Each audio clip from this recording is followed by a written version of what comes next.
여러분 안녕하십니까? KBS 아메리칸 뉴스입니다. LA 시정부가 국제공항에 이어 유동인구가 많은 시내 주요 5개 기차역에 백신 접종소를 설치했습니다. 이와 동시에 이동식 접종센터도 확대했는데요. 7월 4일까지 성인 70% 백신 접종을 목표로 한 총력전이 전개되고 있는 가운데 지역 정부도 모든 방법을 동원해 주민들의 백신 접종을 독려하고 있습니다. 김경일 기자가 역내 백신 접종 현장을 취재했습니다. LA 다운타운 유니온역에 오늘 백신 접종 센터가 개설됐습니다.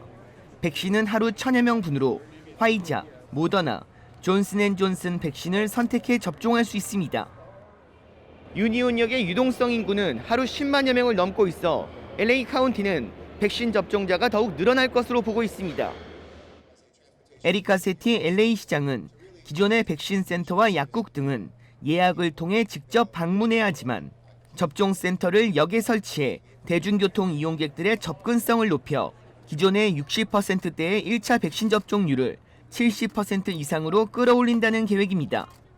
Today's vaccine opening or vaccine clinic opening is a place where you can get a shot for free. A place you don't need an appointment. You don't need to bring proof of insurance or even citizenship. 오늘부터 유니온역뿐 아니라 핫돈, 가디나, 엘몬테, 크랜셔 105역에도 백신 접종 센터가 마련됐습니다. 유니온역 첫 백신 접종자인 캐롤린 씨는 자신의 첫 번째 코로나19 백신을 접종받았습니다. Yeah, it was quick. I mean, I don't know how other places are, but this was quick. I just made the appointment, walked in, and got the vaccine. It took less than 20 minutes. We want to encourage everyone near our metro transit stations or who use these stations for commutes or trips to take advantage of free vaccinations if they need one. 메트로역의 5개 백신 접종 센터는 월요일부터 토요일 오전 8시부터 오후 8시까지 운영됩니다. 한편 지난주부터 LA 국제공항에서도 백신 접종이 시작돼 월요일부터 토요일 오전 7시부터 오후 5시까지 운영되고 있습니다. 또한 LA 카운티는 237개의 버스형 백신 접종 시스템을 운영해 백신 접종률을 높이기 위해 총력전을 펼치고 있습니다. KBS 뉴스 김경일입니다. 캘리포니아주가 예고한 전면 경제 정상화가 이제 일주일 앞으로 다가온 가운데 직장 내 방역 기준도 이때를 기해 완화될 전망입니다. LA 카운티 보건국은 현재 캘리포니아주 직업안전청 산하위원회가 채택 권고한 보건안전 규정이 최종 승인되면 이를 따를 것이라고 밝혔습니다. 시기는 캘리포니아주 전면 정상화 시점인 6월 15일을 넘기지 않을 것이라고 밝혔습니다. 앞서 지난주 직업안전청 산하위원회가 채택한 권고안을 보면 직장 내 모든 사람들이 백신 접종을 마쳤을 경우 마스크 착용과 사회적 거리 두기를 할 필요가 없습니다.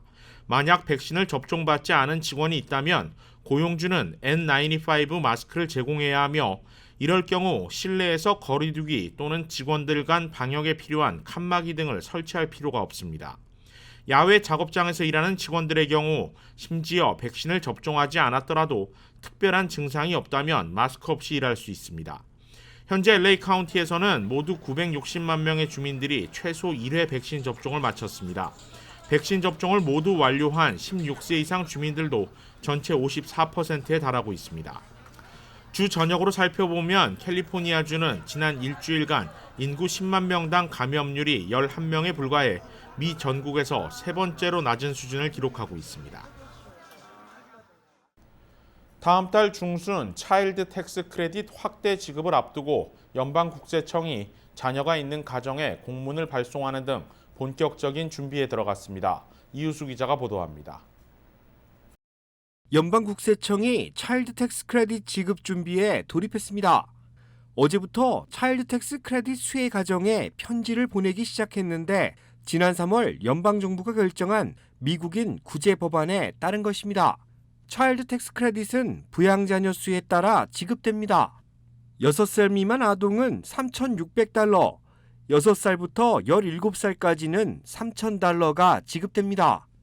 올 연말까지 선지급 방식을 통해 받게 되는데 6살 미만의 경우 매월 $300, 6살부터 17살까지는 매월 $250를 받게 됩니다. 선지급한다는 얘기는 이 차일드 크레딧의 50%를 6개월로 분납을 해서 선지급을 해주고 나머지 50%는 2021년 텍스 리턴을 통해서 환불을 받을 수 있는 이런 시스템인 것입니다. 차일드 텍스 크레딧은 2019-2020 세금 보고 자료를 근거로 산정되며 세금 환급과 동일한 형식으로 지급됩니다. 세금 환급을 자동이체로 신청한 경우 해당 계좌로 입금되며 수표로 환급받아온 경우 수표로 차일드 텍스 크레딧이 배송됩니다. 올해 자녀가 태어난 경우 내년 상반기 진행되는 2021 세금 보고를 통해 환급이 가능하다는 점도 잊어서는 안 됩니다. 2021년에 선직을 받지 않았다든지 또는 2021년에 자녀가 태어났다든지 이런 분들이 세금 환불금을 신청할 수 있는 유일한 방법이기 때문에 2021년 텍스 리턴은 중요합니다. 차일드 텍스 크레딧은 개인 소득 7만 5천 달러, 부부 합산 15만 달러 이하 가구에 지급됩니다. 전체 아동의 93% 상당이 혜택을 받게 될 것으로 보입니다. 가구당 평균 지급액은 4,380달러 수준입니다. 연방정부와 국세청은 올해 시범 실시된 차일드 텍스 크레딧을 내년에 한 번 더 연장하거나 아예 영구화시키는 방안도 검토하고 있습니다. KBS 뉴스 이우수입니다. 프리웨이에서 6살 소년을 총격 살해한 혐의로 체포된 2명의 용의자가 오늘 정식 기소됐습니다. 남성은 살인 혐의로, 여성은 종범 혐의가 적용됐습니다. 오렌지 카운티 검찰은 일요일 체포된 올해 24살의 마커스 앤서니 에리즈를 살인 혐의와 공공장소 불법 총기 사용 혐의로 기소했습니다. 아울러 법원에 현재 100만 달러인 보석금을 200만 달러로 인상하는 걸 요청했다고 밝혔습니다. 범행 당시 함께 있었던 23살의 여성 위닐 리에게는 사후 종범 혐의가 적용됐습니다. 검찰은 리가 범행 당시 운전 중이었기 때문에 공동정범으로 기소하지는 않았지만 남자친구의 범행 직후 도주한 뒤 자수하지 않았고 차와 무기를 은닉하는 등 종범 혐의가 충분하다고 강조했습니다. 다만 주범인 마커스 에리스와 똑같이 100만 달러였던 위닐 리의 보석금은 50만 달러로 낮춰질 전망입니다. 두 용의자의 보석금 조정과 관련해 오렌지 카운티 검찰은 정확한 이유는 법원에서 설명할 것이라고 밝혔습니다. 2명의 용의자와 관련한 추가 신상 정보도 속속 드러나고 있습니다. 마커스 에리즈는 차량 정비공이자 용접공으로 그의 소셜미디어에는 총기 관련 사진과 사격을 즐기는 영상이 다수 있습니다. 대만계 이민가정 출신의 위닐 리는 과거 우울 증세로 어려움을 겪는 10대 소녀로 사례가 기사화된 적도 있습니다. 한편 이번 총격을 가하게 된 범행 동기와 체포 과정도 드러났습니다. 결국 보복운전이었는데 용의자 차량에 끼어들기에 숨진 6살 소년의 엄마가 손짓으로 항의했고 이에 격분한 용의자가 차를 피해자 차량 뒤쪽으로 몬 뒤 총격을 가했습니다. 이후 용의자들은 자수하지 않고 범행에 사용한 차는 남자의 할머니 집에 숨겨놓았습니다. 경찰은 2명을 유력 용의자로 지목한 뒤 체포 수일 전부터 미행하며 잠복 수사를 펼쳤고 이후 한 식당에서 나온 용의자들을 미행한 뒤 코스타메사의 집에서 체포했습니다. 한편 이번 용의자 검거에는 최소 한 건의 결정적인 제보가 있었던 것으로 확인됐지만 구체적으로 50만 달러까지 올라간 제보 상금을 누가 수령하게 될지는 밝혀지지 않았습니다. 검찰은 상금 수령은 체포가 아닌 법원 유죄 판결 시점에 이뤄질 것이며 남가주 고속도로 순찰대와 상의해 추후 발표할 것이라고 밝혔습니다. 중학생 딸로 위장해 학교에 몰래 잠입한 유튜버 엄마가 체포됐습니다. 텍사스에서는 9살 딸과 엄마가 6년 만에 재회했습니다. 박시몬 기자가 보도합니다.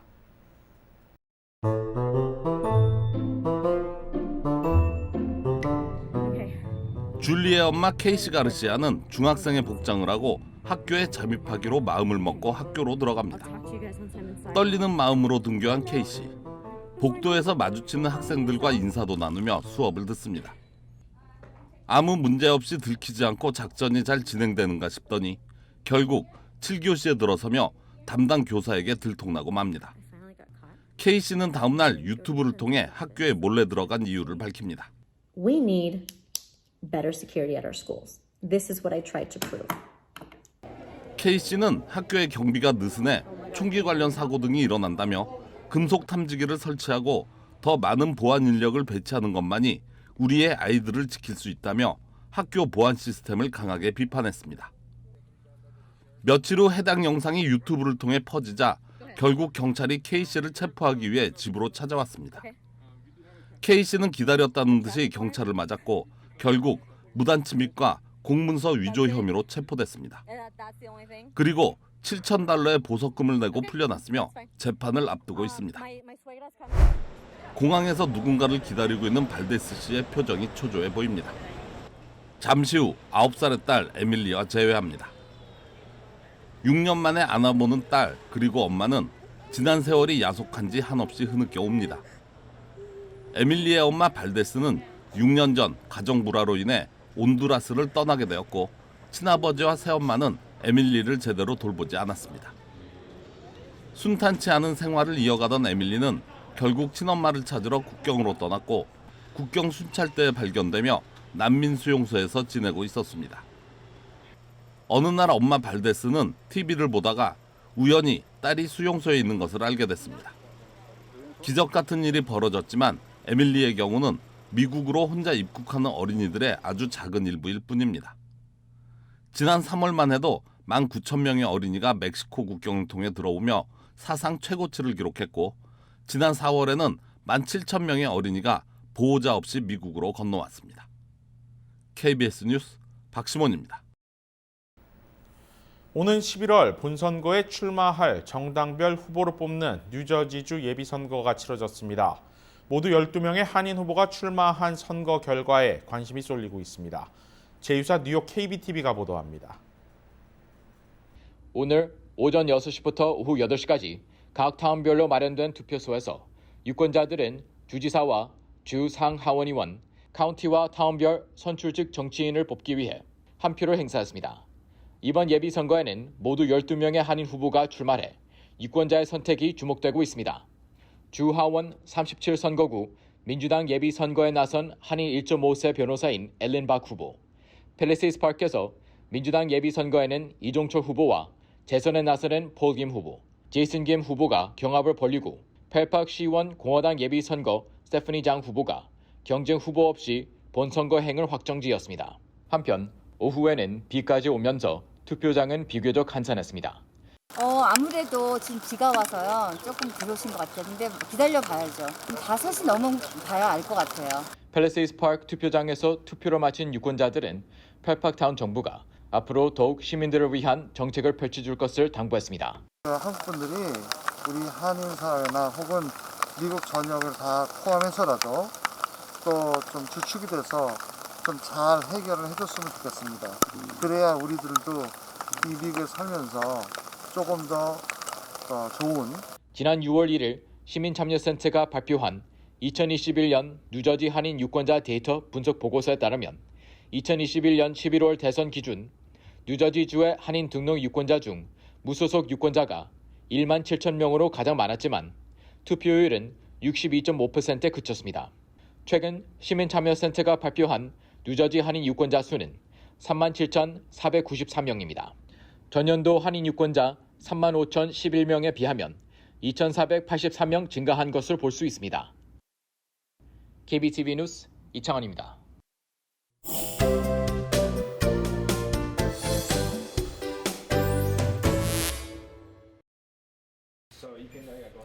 올해 7살 러셀의 표정이 잔뜩 일그러집니다. 주사 바늘이 무섭기는 형이나 동생이나 마찬가지. 그래도 아빠의 설득에 용기를 냈습니다. I really didn't have many concerns. I feel like so far, particularly with the Pfizer one, I've been very comfortable with it from the very beginning. There's been minimal side effects.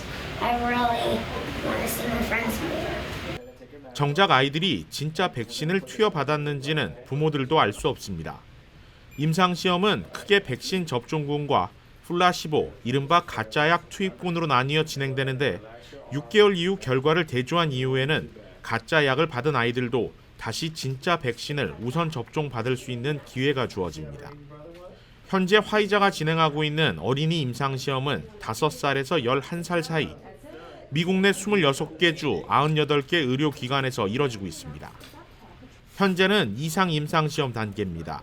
앞서 144명을 대상으로 나온 일상 임상시험 결과를 토대로 이제부터는 최대 4,500여 명의 어린이들을 대상으로 임상시험을 진행하는 만큼 좀 더 과학적이고 정확한 결과를 얻을 수 있습니다. 상대적으로 신체가 작은 어린이들에게는 투여하는 백신 양도 적습니다. 앞서 성인들과 청소년들에게는 30 마이크로그램의 백신이 투여됐지만 5살에서 11살 사이 어린이에게는 10 마이크로그램만 투여됩니다. 또 5살 이하 영유아의 경우 3 마이크로그램만 투여하기로 했는데 아직 시험이 시작되지는 않았습니다. So this trial is going to encompass the 6 months of age to 11, and it's going to be done in 3 different groups. So the one that we started right now is 5 to 11, then we'll do 2 to 4, and then we'll do the 6 months to 2 years of age. 4상까지 진행하는 임상시험은 일반적으로 18개월이 소요됩니다. 그러나 FDA가 내리는 긴급 사용 승인 허가는 이보다 앞서 3상 임상시험 결과까지만 나오면 가능합니다. 물론 성인들이나 청소년들보다는 조금 더 신중을 기해야 하지만 빠르면 5살 이상 어린이들을 대상으로 올해 또는 내년 초에는 백신 긴급 사용 허가가 나올 가능성도 있습니다. KBS 아메리칸 뉴스는 시청자들의 의견을 소중히 생각합니다. KBS 아메리칸 뉴스 마칩니다. 고맙습니다.